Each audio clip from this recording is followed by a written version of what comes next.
Well, let's go now to Jerusalem, where I'm joined by Gershon Baskin, a key negotiator during the Gilad Shalit exchange deal back in 2011, and the Middle East director of the International Communities Organization. Good morning, and thank you for joining me. Good morning. One of the big updates of the hour, Egypt submitted a proposal to free hostages in the war and to form a possible PA Hamas government in Gaza. Can you talk to us a little bit more about their plan and exactly just how viable it is? We know Qatar has put their hat in the ring for a possible or potential longer hostage deal and ceasefire. What is Egypt's plan exactly?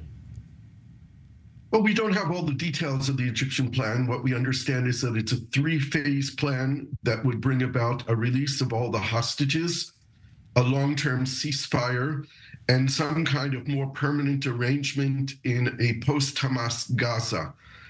Without knowing all the details, it seems like the first comprehensive plan that's been put down on the table that addresses the two primary goals of Israel in this war. One is to dismantle Hamas's ability to continue to govern Gaza and threaten Israel, and to bring all the hostages home.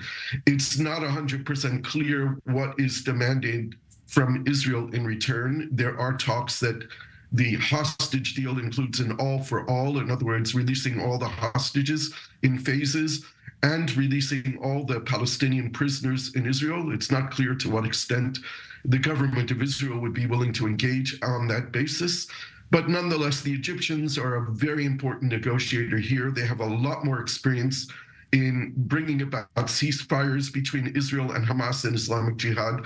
They share a common border with us and with Gaza, and they have direct links to the underground Hamas leadership, the military wing of Al-Qassam, as well as the Islamic Jihad, which is much more beneficial for us than negotiating through Qatar, which is a state that's clearly on the side of Hamas. There's also various reports coming out, albeit in Israeli media, where the country is said to mull sparing Hamas chiefs, exiling them to free hostages and end the war. How would this go down among the Israeli public? The Prime Minister and the government has vowed that what was will never be again, that there will not be another war with Hamas because it will be completely eliminated. But it doesn't appear that this tactic would be cutting the head off the snake. It appears that it would allow them to regroup and rearm.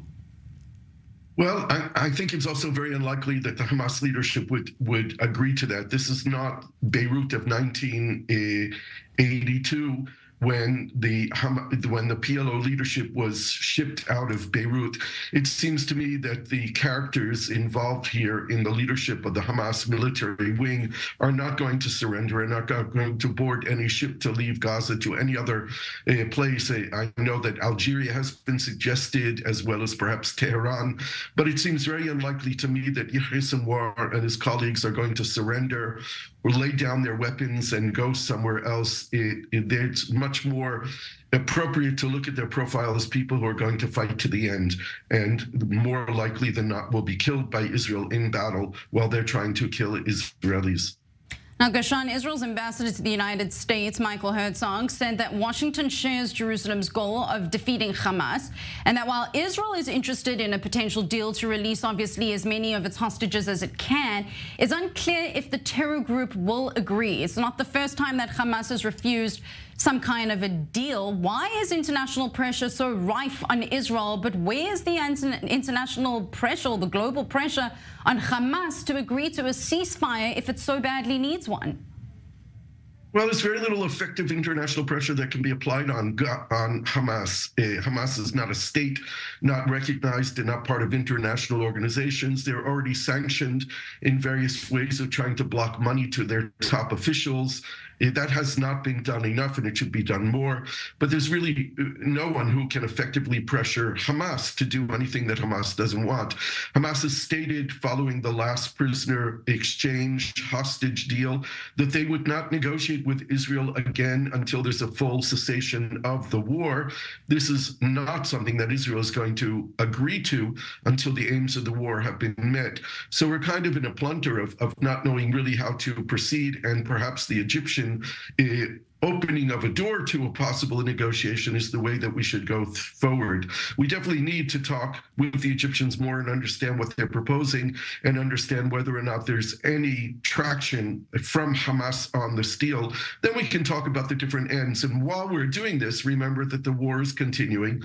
Israel is entering the tunnels. Israel's conquering more land above ground and, of course, searching for the Hamas leadership in order to find them and to kill them.